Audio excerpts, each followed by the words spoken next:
there's some positions that we can put our bodies in that really challenge the sedentary lifestyle. Yeah. And you and I talked about that whole neurodevelopmental sequence where babies always roll before they crawl. Yeah. And they crawl before they, get into kneeling. Well, we don't really get out on a knee very often anymore unless we're saying a prayer or we just scored a goal or a touchdown. You don't really see many people in modern life get out on one knee, but there's an entire group of exercises called the chop and lift. Yeah. And that's either going down on both knees or going down on one knee. Now, what this does is by bending your knee and taking a knee, you disadvantage your quads. And for some reason in modern culture, in modern fitness culture, we see a lot of people become what we call quad dominant. Their quads are really strong, but it's their glutes and their core that seem to be deficient. So I've written 4 articles on chopping and lifting and why they're so beneficial to inject into your normal routine. And, if you can't find these, Melissa can definitely help you post these because they're free to everybody. They're 4 PDF articles on chopping and lifting.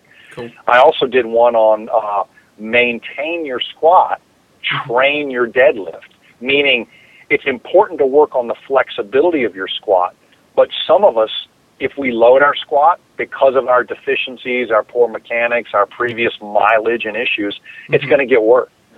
So if you work on the flexibility and moderate strengthening of your squat, but you really push the training of your deadlift, it's going to improve both. So those are 2 very, very functional paths that I've put quite a few people on. And I don't know if you have seen the work of Tim Ferriss. He wrote the 4-Hour Work Week and then turned around and wrote a book called The 4-Hour Body.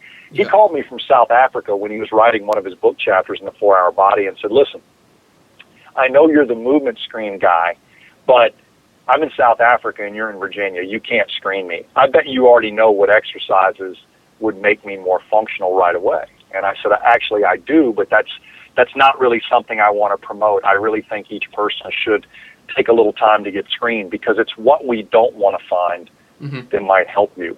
But anyway, just because you're challenging me and I'm a guy and you're a guy, we both do the RKC, and I see you throwing, putting a line in the sand or throwing down a sword. I'll do that. Here's the deal. You need to do chops. You need to do lifts. You need to do single leg deadlifts, and you need to do the Turkish get-up. And you need to own these movements. Don't just struggle through them and don't tell me how much you're lifting. If you send me a video and every one of your posture points isn't spot on, I'm going to whack you with a bamboo cane. So what I'm saying is I'm giving you these exercises not to see how strong you are, but how tight your technique is. If you practice tight technique in each of these movements, the chop, the lift, the single leg deadlift, and the Turkish get-up, you're going to experience difficulty when the left knee is down or when you're doing a Turkish get-up with your right hand or a single leg deadlift with your left leg down. When you experience the difficulty, don't gut it out. Own the movement. Practice precision. Go down in weight, get your precision up, go back up in weight. Practice these moves for symmetry. Yeah. And if you want to read more about this, I mean, Tim put it in this whole book chapter, and I was honored by the fact that he said this is the longest and probably most important chapter in the book. But what happened was Tim practiced these moves. Because I set him up for a self-limiting situation. So even though I couldn't screen him, I ran him through a movement gauntlet that would catch his compromised mobility, flexibility, stability, strength, whatever. Yeah. He called me a few times. I tightened him up on his technique, but we did the entire thing through the same articles I told you to look at and phone conversations. When he got back to the States, he said, do you know somebody in New York that could take me through a movement screen? And I said, yes, I know Eric Dugatti. He's right out of New York and New Jersey. He actually works with the New York Giants, the football team, on movement screening. He'd be glad to screen you if you can get over to his office. And Tim Ferriss scored an 18 on the movement screen, which is 6 points higher than the NFL combine average of college-age guys going to play pro football. Sure.